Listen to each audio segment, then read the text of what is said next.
Petit flashback, on est en 2019, c'est le début de Start Vie, c'est vraiment le début, c'est pas encore un média, il y a pas encore une équipe incroyable et tout. Je fais déjà des vidéos sur l'entrepreneuriat et là il y a Michel Egui de la WEX, une agence qui aide les startups à se lancer à l'international, qui me contacte et qui m'invite à aller en Chine. Proposition incroyable, j'y vais, le deal est clair, je vais là pendant une semaine, on va aller à l'équivalent du chinois, on va être là pendant que Alibaba fait son single day, voir et vivre des choses un peu intenses. Et en échange, ce que je dois faire moi, faire des vidéos bien sûr et les uploader.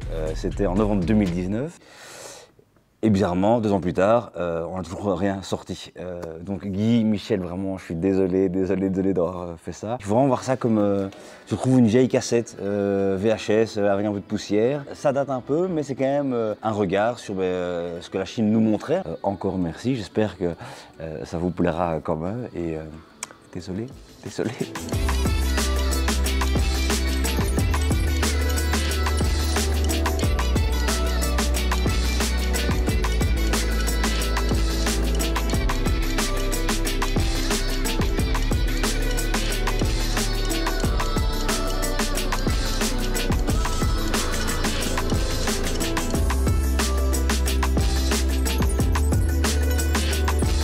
Après le single day et ses 36 milliards d'achats hier, record battu, on visite aujourd'hui QG d'Alibaba, c'est parti.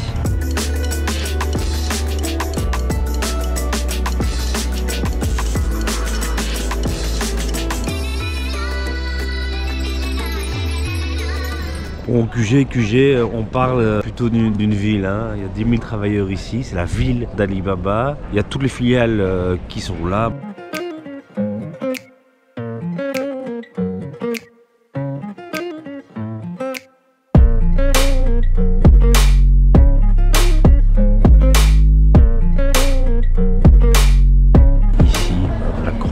Du chiffre, on commence là, on est en 2009, 7 millions la première année, on est à 35 millions en 2019, 2019 de 7 millions à 35 milliards, c'est pas mal comme trajet, hein.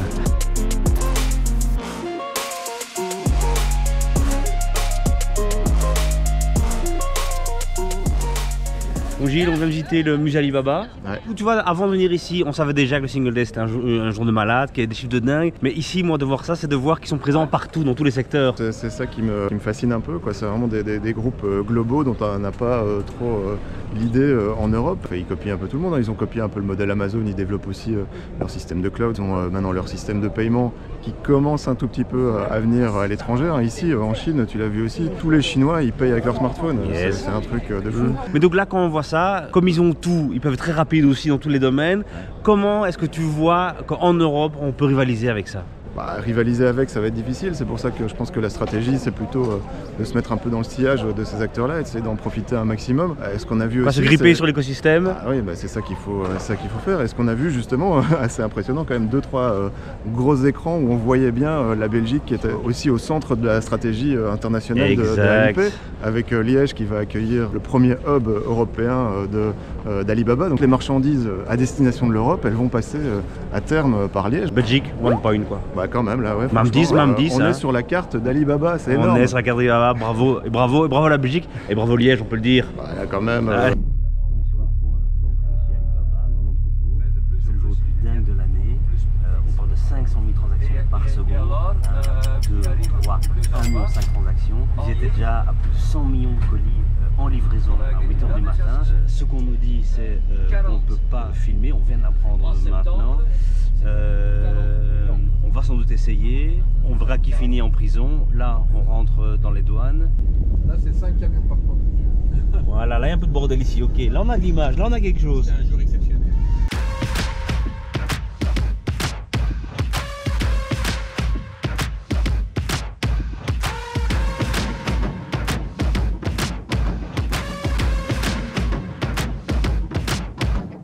Alors Yannick, toi tu es Startup Enabler chez AGC. Ouais. AGC c'est quoi? C'est une boîte qui fait du verre, un gros industriel. Ok, donc toi ici l'entrepôt ça te parle, qu'on a déjà vu.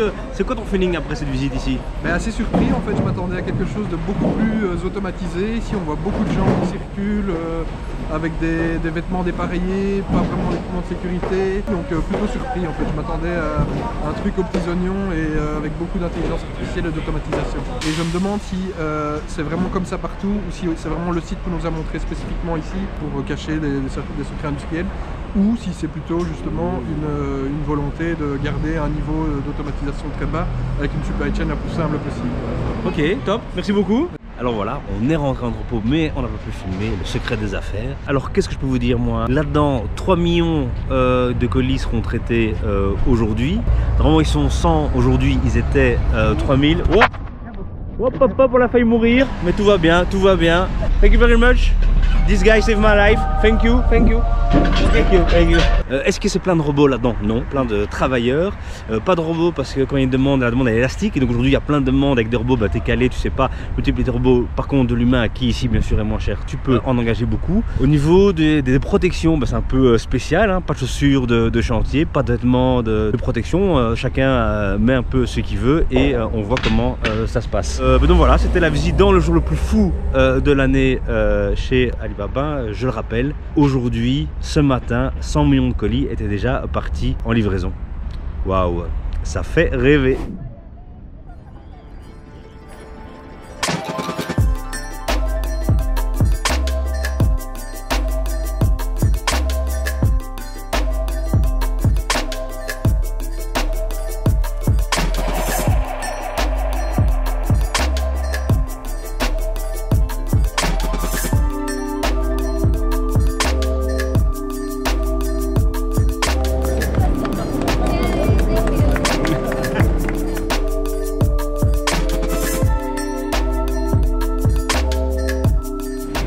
Arrivé à Shenzhen, c'est Lightech Fair Shenzhen qui est l'équivalent du CES ici en Chine. CES 200 000 visiteurs, Lightech Fair 500 000 visiteurs, c'est énorme. On vient d'ouvrir le stand Belgique et on va voir ce que ça donne maintenant, un peu le salon qui a l'air gigantesque.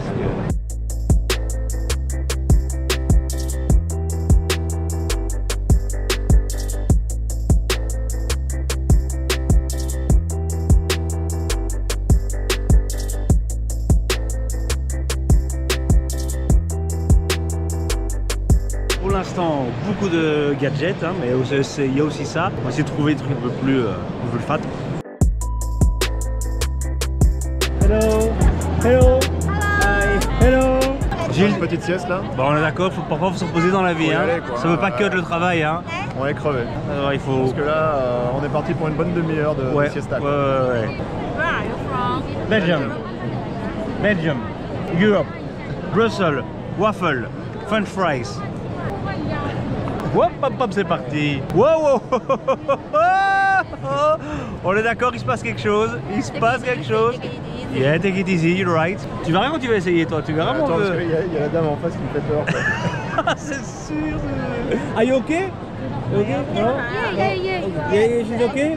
Yeah. You look like very good, hein? Tu te sens comment? Je déteste.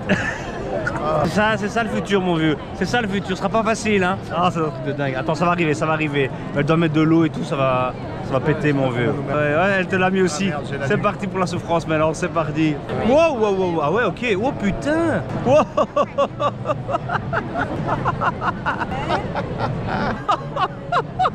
Elle fait la collègue.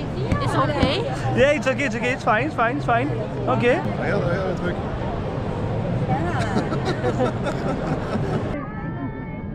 Petit bilan mi-parcours maintenant. On va pas se mentir, la Chine, ça fait tourner la tête. Je viens de tourner, tu vois la blague. Hein. Quand l'acteur est présent dans ce plus vertical, quand il touche du monde, il touche directement un milliard de personnes. Parce que nos startups en Europe, elles vont pouvoir y aller, bon ben ça va être compliqué. Ce que Gilles disait du train, ce qui est pas con, hein, c'est se mettre dans le sillage, hein, aller dans les acteurs, trouver des services qui se connectent à leur écosystème pour profiter de la connaissance et de la puissance de feu. Les Chinois ont l'avantage de ce marché qui est gigantesque, l'économie qui est là en croissant, et du pouvoir central qui soutient à fond l'économie, qui pousse jusqu'à ce que les business models soient rentables. Soyons honnêtes, pour l'instant je vois pas bien comment en Europe avec nos moyens et nos marchés morcelés on va y arriver. Il y a de l'espoir, c'est sans doute vrai, mais je sais pas comment.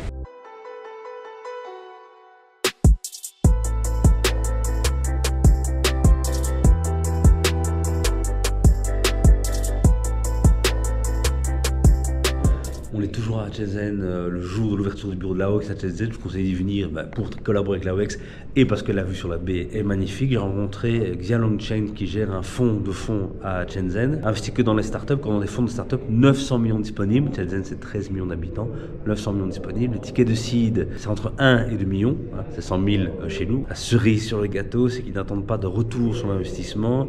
S'il peut récupérer son capital à la fin, 10 ans plus tard, c'est bien. Mais le but c'est vraiment de faire croître les startups ici et surtout de faire venir des VC européens et américains en Chine, investir en Chine. Donc on parle que de chiffres et c'est dur à jouer toujours ce jeu d'échelle avec la Chine où on se fait défoncer à chaque fois. Mais vraiment, comment est-ce qu'on va être compétitif et pas juste être compétitif contre, mais comment on pourrait collaborer avec des startups chinoises, quand le niveau est si haut dans les fonds attribués, dans les ressources mises à disposition, c'est dingue quoi. Et là, ici c'est un choix politique, hein. C'est l'État qui décide de mettre autant. Donc on dit chez nous parfois qu'il y a trop d'argent pour les startups maintenant, mais on est très loin de ce qui passe ici. Comment on va faire? Si tu as une idée, tu contactes, on est chaud quoi.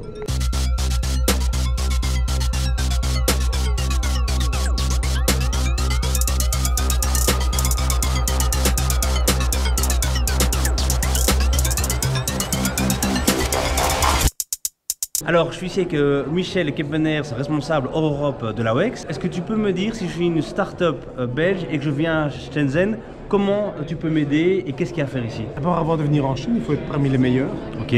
comme pour aller aux États-Unis ou pour aller dans certains pays technologiques en Europe. Donc, on démarre ici avec des nouveaux bureaux dans le bâtiment assez superbe de China Resources ici à Shenzhen pour développer justement ces ponts et connecter nos entreprises, principalement les startups, avec un écosystème d'une méga entreprise qui a 420 000 employés et qui peut mettre en relation.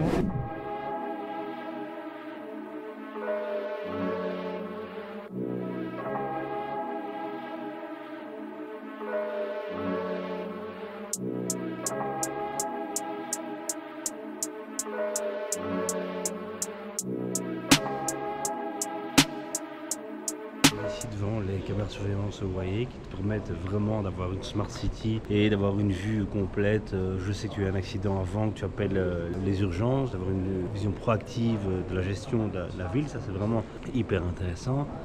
On se pose vraiment la question, avec cet accroissement de la sécurité dans la ville et d'une gestion plus dynamique des choses et meilleure de la chose publique, se pose la question de la réduction de la liberté individuelle que tous ces systèmes posent. Je me trouve là, moi ici, en train de rêver que Bruxelles ait des tableaux de commande comme celui qui est derrière pour être beaucoup plus efficace.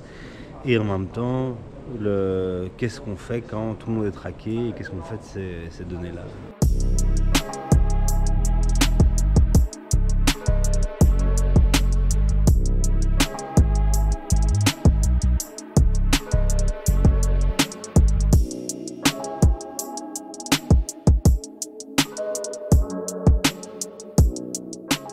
On va chez Tencent maintenant, qu'on connaît mieux avec son app WeChat, qui est un peu le WhatsApp chinois, avec tous les services en plus de paiement et tout ça. On va aller voir leur accélérateur et voir si on peut trouver une ou deux startups à interviewer. C'est parti.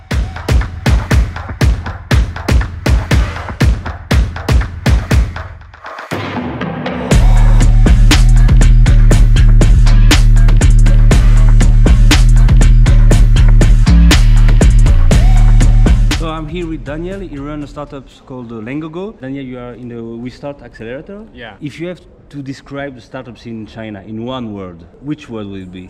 One word, Yeah, one word. like fantastic, because a lot of companies they start in China.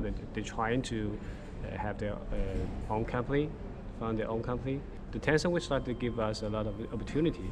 Like as a young company, you just start up. Saving money is very important for you. You have to survive. So Tencent give us rent very cheap.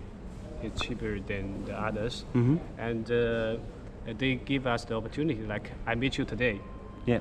The Tencent will start give us the opportunity to show our product, to show our company. Maybe sometimes we will found to cooperate with your company or the other company, right? Yeah. They give us to show Did they us- connect you with corporate companies or with Yes, suppliers? sometimes, and there are a lot of startup companies in Tencent we start, like we can may find a chance to find an opportunity to cooperate with each other, to help each other to grow up. What's the main reason to come here to China if you're a startup?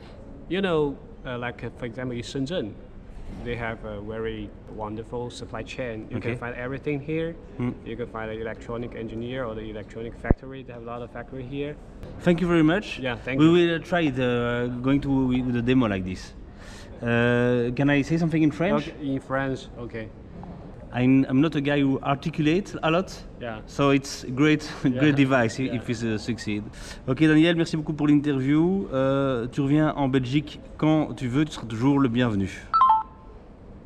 Okay, thank you very much for the interview. You come back to Belgium when you still want good. Ok.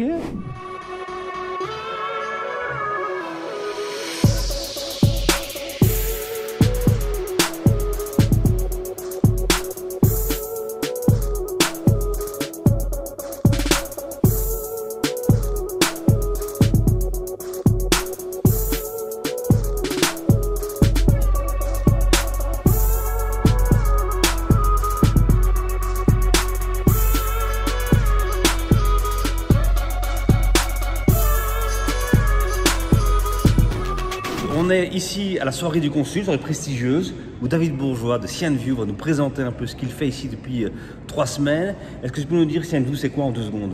Ouais, CNView, c'est du contrôle universel de tout ce qui est caméra spéciale pour les émissions de télévision, le broadcast, que ce soit du sport, des télé-réalités. Est-ce que tu peux me dire pourquoi, avec toi, des toutes petites commandes, c'est hyper utile d'être sur place? Alors oui, parce qu'en fait, on fait plein de petits boîtiers hardware. Alors aujourd'hui, en tant que start-up, on a besoin d'une certaine agilité pour se battre avec les gros. Et Shenzhen, en fait, voilà, c'est là où on trouve tout, où on a pas mal de ressources et j'ai pas mal de partenaires. Si j'ai besoin de 20 câbles, je fais 20 câbles.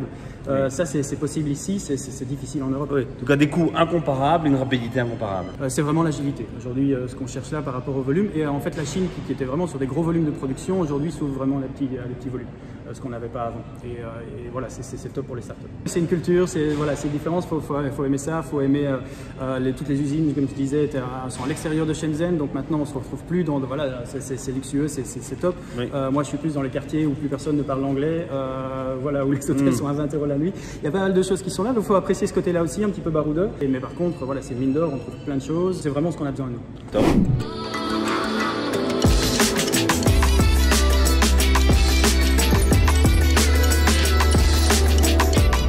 Ici d'être sur le plus haut point, comme un peu un bilan de la semaine. La Chine, il faut y aller, c'est une startup, mais pourquoi? Te prendre ce marché une fois en pleine face, c'est centaines de millions de clients, c'est génération Z qui sont 400 millions déjà sur leur smartphone, ou 40% de l'innovation mondiale qui se fait en Chine. Et après, avec humilité, se dire ok, comment est-ce qu'en Belgique on peut avoir cette idée de grandeur et l'adapter chez nous dans le réflexe de développement de produits. 2, se faire du hardware en Chine, c'est possible dès les petites commandes. C'est un grand enseignement pour moi de cette semaine. Une petite commande, tu peux déjà aller à Shenzhen, travailler directement avec l'usine, changer ton hardware, itérer avec eux au quotidien pour arriver à quelque chose de propre. Et 3, comme partout ailleurs dans le monde, incubateurs, il y en a plein en Chine. Donc soyons honnêtes, plus aucune excuse pour pas être de la prochaine mission, déjà pour les startups, et 2, pour voir grand et vivre grand.